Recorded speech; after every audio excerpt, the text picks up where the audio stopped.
Jong यून एकदम सादी और बहुत मेहनती लड़की है जो जल्द ही 30 साल की होने वाली है। वो एक शॉपिंग कंपनी में काम करती है, लेकिन गुजारा मुश्किल से होता है, इसलिए वो पैसे कमाने के लिए कई छोटी मोटी नौकरियां भी करती है। जिंदगी की इस भागम भाग में खुद को टूटने से बचाने के लिए जोंग यून ने एक अनोखा तरीका ढूंढ निकाला है। वो हर सुबह अपने फोन पर खुद को ही एक मोटिवेशनल मैसेज भेजती है। ये मैसेज उसे याद दिलाता है कि उसे हिम्मत रखनी है, थकना नहीं है और जिंदगी में हार नहीं माननी है। जोंग यून को पूरा भरोसा है कि उसकी ये जी तोड़ मेहनत एक दिन उसकी किस्मत को जरूर बदल देगी और वो एक बेहतर जिंदगी जी पाएगी। जोंग यून अकेले रहती है, पर इसका मतलब ये नहीं कि कोई उसकी फिक्र नहीं करता। आजकल की हून नाम का एक पुलिस इंस्पेक्टर उससे मिलने के बहाने ढूंढता रहता है, खासकर तब जब जोंग यून अपनी एक पार्ट टाइम नौकरी पर मिनी मार्केट में होती है। ये एक इत्तेफाक है कि कल जोंग यून का जन्मदिन है और की हून ने उसे वादा किया है कि आज रात वो उसे खूब बढ़िया खाना खिलाएगा। अपनी नौकरी खत्म करने के बाद जोंग यून खुशी खुशी एक कपड़े की दुकान पर रुकती है और खुद के लिए एक नई और अच्छी ड्रेस खरीदती है। ये उसके 20 साल की जिंदगी को अलविदा कहने और 30वें साल में कदम रखने का एक छोटा सा जश्न है। वो अपने पुराने मुश्किल दिनों को याद करती है और गर्व से सोचती है कि उसने हर हाल में अच्छी जिंदगी जीने की पूरी जान लगा दी। सब कुछ ठीक ठाक चल रहा होता है कि तभी सड़क पार करते समय एक अजनबी आदमी अचानक उसके सामने आकर खड़ा हो जाता है। वो आदमी जोंग यून को हक्का बक्का करते हुए कहता है कि वो ठीक 6 घंटे बाद मर जाएगी। जोंग यून को इस अजनबी की बात बिल्कुल झूठी लगती है, क्योंकि वो सोचती है कि जिस समय की वो मौत की बात कर रहा है उस समय तो उसने अपनी दोस्त के साथ बाहर जाने का प्रोग्राम बना रखा है। मगर वो आदमी जिद पर अड़ जाता है कि जोंग यून उस मुलाकात तक पहुंच ही नहीं पाएगी। जोंग यून पहले तो उसकी बात को मजाक समझकर हंस देती है, लेकिन थोड़ी देर बाद जब वो अपनी दोस्त से मिलती है तो उनका प्लान अचानक ही कैंसिल हो जाता है। ये संयोग उसे परेशान करता है और वो सोचने लगती है कि कहीं उस अजनबी की बात सच तो नहीं। उसी सड़क पार करने वाली जगह पर जोंग यून की मुलाकात उस आदमी से एक बार फिर होती है और इस बार वो उसे तेज आती मोटरसाइकिल से टकराने से बचा लेता है। वो अपना नाम जून वू बताता है और समझाता है कि उसे भविष्य में होने वाली चीजें दिखाई देती हैं और उसने जोंग यून की मौत को साफ साफ देखा है, इसलिए वो हर हाल में चाहता है कि जोंग यून अगले 6 घंटे तक सही सलामत रहे। दूसरी तरफ पुलिस 2 लड़कियों के कत्ल की गहन जांच कर रही है। दोनों लड़कियों की छाती और गर्दन पर चाकू मारकर बेरहमी से मार दिया गया था, मगर हत्या का हथियार पुलिस को नहीं मिला है। इंस्पेक्टर की हून को शक है कि कातिल ने उन लड़कियों को कहीं और मारा होगा और फिर उनके डेड बॉडीज को यहाँ लाकर फेंक दिया होगा। पुलिस को सबूत के तौर पर एक आवाज की रिकॉर्डिंग मिली है, जिससे पता चलता है कि कोई उन लड़कियों का पीछा कर रहा था। साथ ही कातिल का एक चेतावनी भरा मैसेज भी मिलता है, जिसमें उसने उनकी मौत होने से पहले ही भविष्यवाणी कर दी थी। की हून का तर्क है कि उन्हें उस मौत की भविष्यवाणी करने वाले पर ध्यान देना चाहिए, क्योंकि ये भी हो सकता है कि भविष्य बताने वाला और कातिल एक ही आदमी हो। अब जोंग यून की बात करें, वो अभी जून वू की भविष्य देखने की शक्ति पर यकीन नहीं कर पा रही है।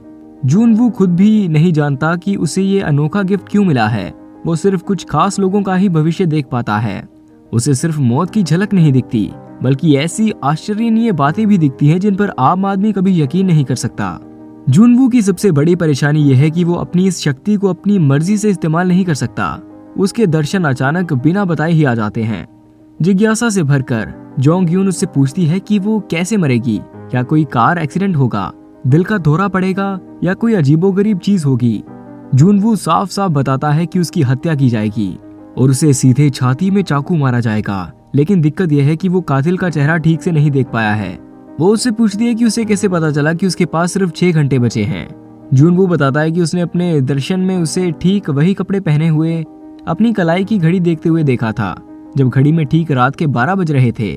जून वू जोर देकर कहता है कि आज तक उसने जो भी भविष्यवाणियां की है वो हमेशा सच हुई हैं। फिर वो अपनी पिछली कहानियां बताता है। वो बताता है कि 1 साल पहले उसे एक पुरानी वीरान फैक्ट्री में एक औरत का खून होते हुए दिखाई दिया था और 1 महीने पहले एक और औरत को कार की डिग्गी में बंधा हुआ और पेट में चाकू लगा हुआ देखा था।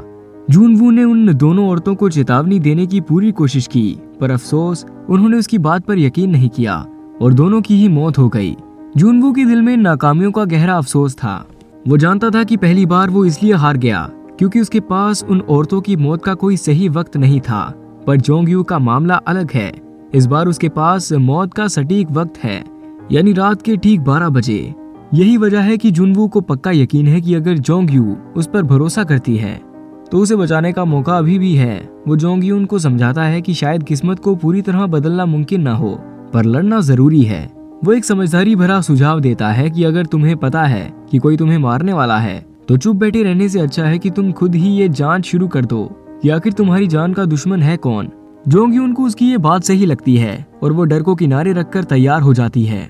इधर पुलिस हेडक्वार्टर्स में इंस्पेक्टर कीहुन के पास उसका साथी यूजोंग एक बड़ी खबर लेकर आता है। यूजोंग क्लब मेज नाम के एक पुराने बदनाम केस की बात छेड़ता है।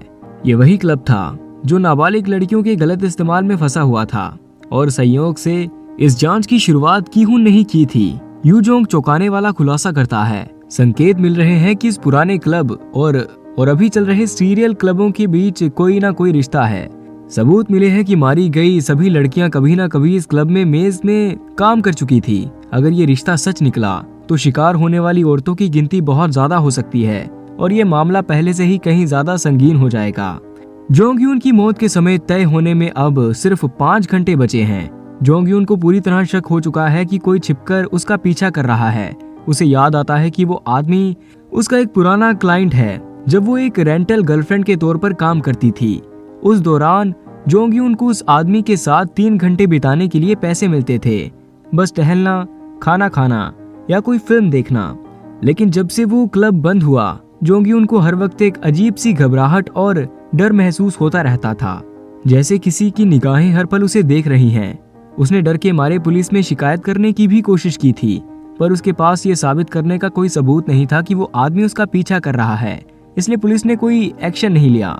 हालात तब और भी नाजुक हो गए जब ये बात सामने आई कि जोंगयू जिस क्लब में काम करती थी वहाँ 1 साल पहले नाबालिग लड़कियां भी काम किया करती थी। इस वजह से पुलिस ने क्लब की अडल्ट स्टाफ के तौर पर जोंगयून से भी पूछताछ शुरू कर दी ताकि उसे गवाह बनाया जा सके। इत्तेफाक से उससे सवाल जवाब करने की जिम्मेदारी इंस्पेक्टर कीहुन को ही मिली थी। शुरुआत में कीहुन ने पूरी सख्ती से नाबालिग वर्कर्स के बारे में पूछा, लेकिन धीरे धीरे वो जोंगयून में पर्सनल रुचि लेने लगा। वो बार बार यही सोचता था कि इस महिला को इतनी सख्त मेहनत क्यों करनी पड़ रही है और वो इतनी अनफेयर जिंदगी क्यों जी रही है। जोंगयून को ये एहसास हुआ कि कीहुन शायद उसके प्रति हमदर्दी दिखाने की कोशिश कर रहा है, लेकिन जिंदगी के थपेड़ों ने उसे इतना मजबूत और कठोर बना दिया था कि उसे किसी की दया या हमदर्दी की जरूरत नहीं थी। वो खुद को किसी की मोहताज नहीं समझना चाहती थी। क्लब में काम करने वाली अपनी एक पुरानी दोस्त से पूछने के बाद जोंगयून और जुनवो फौरन उस क्लाइंट के घर के पते पर पहुंचते हैं जिस पर जोंगयून को पीछा करने का सबसे ज्यादा शक था। दोनों तेज तेज चलते हुए वहां पहुंचे, लेकिन अफसोस बहुत देर हो चुकी थी। वो आदमी पहले ही वहां से निकल चुका था। मकान मालिक ने बताया कि वो आदमी रात के जहाज से अपने गांव वापस जाने की तैयारी में था और अब शायद बंदरगाह की तरफ निकल चुका होगा। जोंगयून और जुनवो दोनों को निराशा हुई। उनका पहला सुराग हाथ से निकल गया था। इधर जोंगयून और जुनवो इस बात से पूरी तरह अनजान थे कि इंस्पेक्टर कीहुन के आदेश पर एक स्नाइपर उनकी हर हरकत पर नजर रखे हुए था। जैसे ही कीहुन को ये खबर मिली कि जोंगयून के साथ एक आदमी है तो उसने तुरंत उस स्नाइपर को हुक्म दिया कि वो आदमी की तस्वीर खींचकर भेजे ताकि उसकी पहचान की जा सके। कीहुन हर हाल में जानना चाहता था कि जोंगयून के साथ घूमने वाला ये अजनबी कौन है और उसका मकसद क्या है। जोंगयून और जुनवो अब बंदरगाह की ओर तेजी से बढ़ रहे थे। तभी अचानक जोंगयून की नजर जुनवो पर पड़ी, जो अचानक दर्द से अपना सिर पकड़कर झुक गया था। उसे फिर से एक विजन आया था। इस बार उसने एक बुजुर्ग औरत को देखा जिसका चेहरा काफी हद तक जोंगयून से मिलता था और वो औरत जिंदगी और मौत के बीच झूल रही थी, जबकि उसके परिवार के लोग उसे घेरे हुए रो रहे थे। जोंगयून को तुरंत अपनी दादी याद आई जो पिछले हफ्ते कार एक्सीडेंट के बाद अस्पताल में भर्ती थी। वो घबराकर जल्दी से अपने परिवार को फोन करती है ताकि उनकी हालात जान सके। राहत की बात यह थी कि दादी की तबीयत तो सुधर रही थी। इस दर्शन से जोंगयून को अजीब लगा क्योंकि जुनवो का विजन सच नहीं हुआ था। अभी वो ठीक से जुनवो के पास जाकर इस विजन के बारे में बात करने का सोच ही रही थी कि तभी अचानक उसकी मुलाकात उसी पुराने क्लाइंट से हो गई जिसकी वो तलाश कर रहे थे।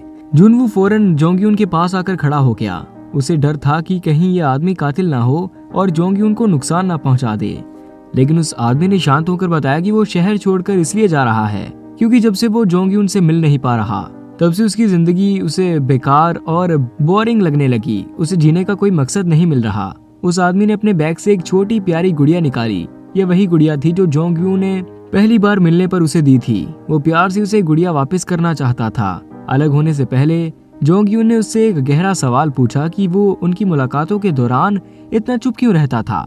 उसने कभी कुछ मांगा क्यों नहीं और वो कभी खुश क्यों नहीं दिखाई देता। उस आदमी ने धीरे से मान लिया कि वो जोंग यून के अकेलेपन को अच्छी तरह समझता है। वो दोनों ही एक ही तरह के जाल में फंसे हुए थे, अकेले और तन्हा। उसने कहा कि भले ही ये उनकी आखिरी मुलाकात हो, पर वो दिल से उम्मीद करता है कि जोंग यून उसे भूलेगी नहीं। अगर इस आदमी का इरादा सच में बुरा नहीं था और वो बस अकेला था, तो वो कातिल नहीं हो सकता। इस बात ने जोंग यून को एक बार फिर गहरी सोच में डाल दिया। क्या जुनवू ने जो भविष्यवाणी की है वो सच होगी, या ये बस एक बुरे सपने जैसा है जो कभी पूरा नहीं होगा। दूसरी तरफ इंस्पेक्टर की-हुन और यू जोंग ने काफी मेहनत के बाद आखिरकार जुनवू का चेहरा पहचान लिया था। उन्हें यह जानकर बहुत बड़ा झटका लगा कि जुनवू वही आदमी निकला जिसकी गर्लफ्रेंड का कत्ल 1 साल पहले उसी पुरानी फैक्ट्री के केस में हुआ था। की-हुन को गहरा शक हुआ कि हो ना हो जुनवू ने खुद ही अपनी गर्लफ्रेंड को मारकर कोई छुपा हुआ इरादा पूरा करने के लिए झूठा बहाना बनाया होगा। की-हुन अब पूरी तरह यकीन करने लगा था कि जिनवू ही वो कातिल है। वक्त तेजी से भाग रहा था और जोंग यून को समझ नहीं आ रहा था कि वो किस पर यकीन करे और किस पर शक। वो आदमी जो उसका पीछा कर रहा था निर्दोष निकला और अब जुनवू पर इंस्पेक्टर की-हुन को शक था। जोंग यून को लगा कि अगर जुनवू शुरू से ही उससे झूठ बोल रहा है तो कातिल वो खुद भी हो सकता है। इस घबराहट के बावजूद जोंग यून ने हिम्मत नहीं हारी और शांत रहने की पूरी कोशिश की। उसने जुनवू को मना लिया कि वो दोनों एक सेल्फ डिफेंस इक्विपमेंट बेचने वाली दुकान पर चलें।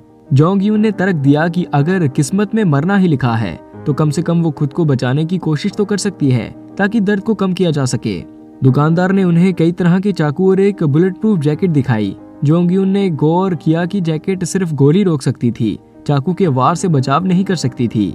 वो अभी अपने बचाव के तरीके पर सोच विचार कर ही रही थी कि तभी उसके फोन की घंटी बजी। फोन पर इंस्पेक्टर की-हुन का नाम देखकर वो चौंक गई। की-हुन ने सीधे सवाल किया, क्या तुम अभी भी उस आदमी के साथ हो जो भविष्य देखने का झूठा दावा करता है? जोंग यून ये सुनकर हैरान रह गई।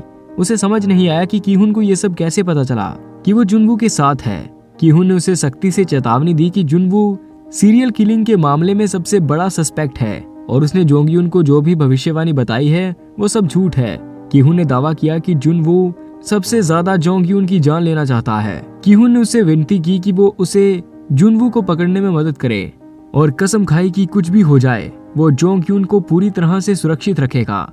बेचैनी और डर से भरी जोंग यून को अब फैसला लेना था। एक तरफ वो आदमी था जिसे कातिल होने का शक था और दूसरी तरफ एक पुलिस इंस्पेक्टर जो उसे बचाने का वादा कर रहा था। आखिरकार जोंग यून ने इंस्पेक्टर की-हुन पर भरोसा करने का मुश्किल फैसला किया। जोंग यून ने जुनवू को बहला फुसलाकर एक खाली पार्किंग लॉट में ले जाने की तैयारी की। उसने ठीक वही किया जैसा इंस्पेक्टर की-हुन ने उसे बताया था। जुनवू को जरा भी शक ना हो इसलिए जोंग यून ने नाटक करते हुए उससे कहा कि उसने जानबूझकर इस अकेली जगह को अपनी मौत की जगह चुना है और याद दिलाया कि अब सिर्फ 25 मिनट बचे हैं। इसी बीच इंस्पेक्टर को ऑफिसर नोम की तरफ से एक जरूरी रिपोर्ट मिली। ऑफिसर नोम को जोंग यून पर नजर रखने का गुप्त आदेश मिला था। रिपोर्ट में खुलासा हुआ कि जोंग यून जिस क्लब में काम करती थी वो वास्तव में क्लब मेज ही था। अब इंस्पेक्टर को पता चला कि जोंग यून उस आदमी जुनवू के साथ है जिसे की-हुन कातिल मानता है। पहले तो इंस्पेक्टर को लगा कि यूजुंग ने ही की-हुन के कहने पर ऑफिसर नोम को जुनवू का पीछा करने का हुक्म दिया होगा, लेकिन सच्चाई कुछ और थी। यूजुंग को नोम के बारे में कुछ पता नहीं था। असल में नोम तो की-हुन को अपना निजी स्नाइपर था जिसके बारे में किसी को जानकारी नहीं थी। बस यहीं से सारी गलतफहमी दूर होनी शुरू हो गई। इंस्पेक्टर को अंदाजा हुआ कि जो कहानी की-हुन इतने दिनों से यूजुंग को बता रहा था वो पूरी तरह से सच नहीं थी, बल्कि उसमें कुछ छिपाया गया था। जब यूजुन की मौत के सिर्फ 11 मिनट बाकी थे तो जुनवू ने जोंग यू के चेहरे पर एक अजीब सी घबराहट और बेचैनी देखी। इससे उससे समझ आ गया कि वो अभी भी उस पर पूरी तरह यकीन नहीं करती, खासकर उस फोन कॉल के बाद जिसके बारे में जोंग यून ने साफ साफ बताने से मना कर दिया था।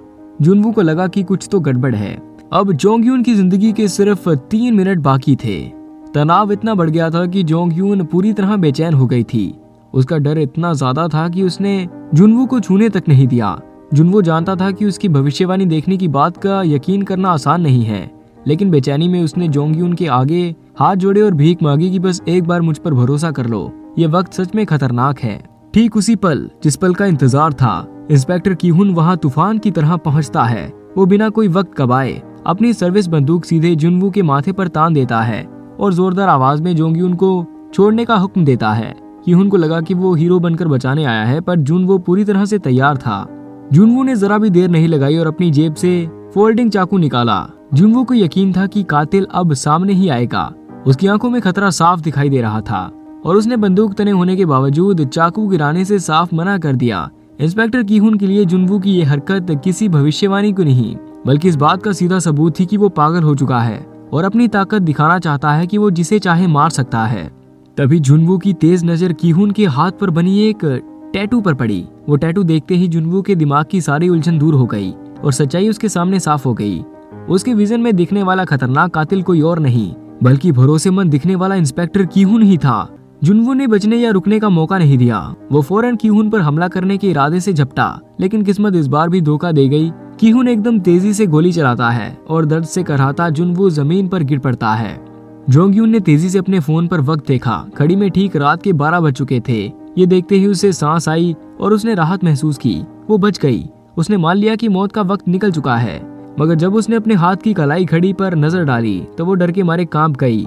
उसकी कलाई घड़ी 1 मिनट पीछे थी। इसका मतलब था कि मौत का तयशुदा वक्त रात के 12 बजे अभी आया नहीं था। कीहुन का व्यवहार अब तेजी से अजीब और शक भरा होता जा रहा था और जोंगयून को आखिरकार ये भयानक सच्चाई समझ आ गई। असली कातिल वो आदमी नहीं जो जमीन पर पड़ा था, बल्कि ये इंस्पेक्टर कीहुन खुद था। कीहुन का मकसद चौंकाने वाला था। वो पागलपन में मानता था कि क्लब मेज में काम करने वाली औरतें जो नाबालिगों के गलत इस्तेमाल जैसे बुरे जुर्म को छिपाने में शामिल थी, वो दोषी हैं। उसके टेढ़े दिमाग में ये जुनून बैठ गया था कि इन औरतों को शुद्ध करने के लिए उन्हें मारना बहुत जरूरी है। जोंगयून को यकीन था कि कई लड़कियां बेकसूर थी, लेकिन कीहुन को सबसे नफरत थी, खासकर उन बड़ी औरतों से जो क्लब में एडल्ट स्टाफ थी। उसके लिए उन औरतों की खामोशी उन्हें जुर्म बचाने में शामिल करती थी और इसमें जोंगयून भी शामिल थी, जिसे वो बचाए जाने लायक बिल्कुल नहीं मानता था। जानलेवा डर के बावजूद जोंगयून ने पूरी हिम्मत जुटाई और कीहुन का सामना करने के लिए तैयार हो गई। उसे पता था कि अब कोई दूसरा उसे बचाने नहीं आएगा। वो सिर्फ खुद ही अपनी जान बचा सकती है। उसने लड़ना शुरू कर दिया, लेकिन कीहुन बहुत तेज था। उसने फौरन अपने चाकू से उस पर वार किया, जिसे जोंगयून बेचैनी में अपने हाथों से रोकने की पूरी कोशिश कर रही थी। तभी अचानक चमत्कार हुआ। जोनवू, जो गोली लगने के बाद भी जिंदा था, दौड़कर बीच में आ गया और जोरदार तरीके से कीहुन से टकरा गया। दोनों आदमी हिंसक रूप से भिड़ गए और चाकू छीनने के लिए जानलेवा हाथापाई होने लगी। काफी खींचातानी के बाद आखिरकार कीहुन घायल होकर लाचार और बेदम जमीन पर पड़ा रहा। गुस्से से आग बबूला जुनवू कीहुन को खत्म कर देने के लिए आगे बढ़ ही रहा था, लेकिन तभी जोंगयून पूरी ताकत से चिल्लाई और उसे रोक दिया। बस इसे यहीं छोड़ दो। वो नहीं चाहती थी कि जुनवू खुद भी एक कातिल बन जाए। जोंगयून की आवाज ने जुनवू को झंझोर दिया। उसे एहसास हुआ कि वो गुस्से में कितना बड़ा कदम उठाने जा रहा था। उसने गहरी सांस ली, अपने मन पर काबू किया और पीछे हट गया। कीहुन को घायल हालत में पुलिस के हवाले करने के लिए वहीं छोड़ दिया गया। इस तरह आधी रात के ठीक बाद आतंक का यह खेल खत्म हुआ। इसके बाद जोनवू के बचने का सबसे बड़ा राज सामने आया। जब कीहुन ने उसे गोली मारी थी तब वो मरा नहीं था, क्योंकि उसने जोंगयून को बिना बताए चुपके से वो बुलेट प्रूफ जैकेट पहन ली थी, जो उन्होंने सेल्फ डिफेंस की दुकान से खरीदी थी। क्योंकि वो अपना खुद का भविष्य नहीं देख सकता था, इसलिए उसने होशियारी से ये कदम उठाया। हालांकि उसे इस बात का गहरा अफसोस था कि वो जोंगयून को कीहुन के चाकू के वार से पूरी तरह बचा नहीं पाया। अगर वो चाकू थोड़ा भी गहरा लग जाता तो जोंगयून की जान उसी पर चली गई होती। जख्मी हालत में दोनों को अस्पताल ले जाया गया। वहाँ जुनवू ने पहली बार जोंगयून के सामने अपना दिल खोल कर रख दिया। उसने बताया कि 1 साल पहले पुरानी फैक्ट्री में मरी गई महिला उसकी गर्लफ्रेंड थी। हालांकि उसने अपनी गर्लफ्रेंड की मौत का विजन देखा था, लेकिन वो उसे रोक नहीं पाया, क्योंकि उसे ठीक समय या कातिल की पहचान नहीं थी। उस नाकामी का बोझ वो इतने लंबे समय से उठा रहा था, लेकिन जोंगयून का जिंदा बच जाना एक बड़ी बात थी। ये इस बात का सबसे बड़ा सबूत था कि जोनवू सच में किसी का भाग्य बदलने में कामयाब हो गया था। और सिर्फ जोंगयून को बचाकर ही नहीं, उसने इनडायरेक्टली उन तमाम दूसरी औरतों का भाग्य भी बदल दिया जो कातिल के ना पकड़े जाने पर निशाना बन सकती थी। उसने एक तीर से कई शिकार बचा लिए थे। ये बातें कहने के बाद जोनवू बिना किसी को अलविदा कहे जोंगयून की जिंदगी से अचानक गायब हो गया। उनका अलग होना थोड़ा अधूरा और खाली सा लगा, लेकिन जिंदगी को तो आगे ही बढ़ना था। जोंगयून ठीक हो गई और अपनी सामान्य जिंदगी में वापस लौट आई। फिर एक दिन अचानक ही किस्मत ने उन्हें फिर से मिला दिया। अब दोनों एकदम साधारण और खुशहाल जिंदगी जी रहे थे। जुनवू के पास अब मौत का भविष्य देखने की ताकत नहीं थी। वो आजाद हो चुका था, लेकिन उसे अपना आखिरी विजन याद था, जिसमें उसने योंगयून के चेहरे वाली एक बूढ़ी औरत को प्यार करने वाले परिवार से घिरा देखा। वो बूढ़ी औरत दरअसल जोंगयून ही थी, जो अपने बुढ़ापे में बीमार होकर लेटी थी और उसके बगल में उसका पति बैठा था। जोनवू को पक्का पता था कि वो पति वो खुद नहीं था। उसका ये विजन सिर्फ एक ही बात साबित करता था, उसने सचमुच योंगयून का भाग्य बदल दिया था। सिर्फ 6 घंटे की बची हुई जिंदगी की भविष्यवाणी एक लंबी, प्यारी और खुशियों से भरी जिंदगी में बदल गई थी। एक ऐसी जिंदगी जिसमें प्यार था, परिवार था और सालों की खुशियां थी। जबकि जोंगयून 60 साल की उम्र में शांति से इस दुनिया से चली गई। और ऐसी एंडिंग के साथ ये कहानी यहाँ पर खत्म होती है।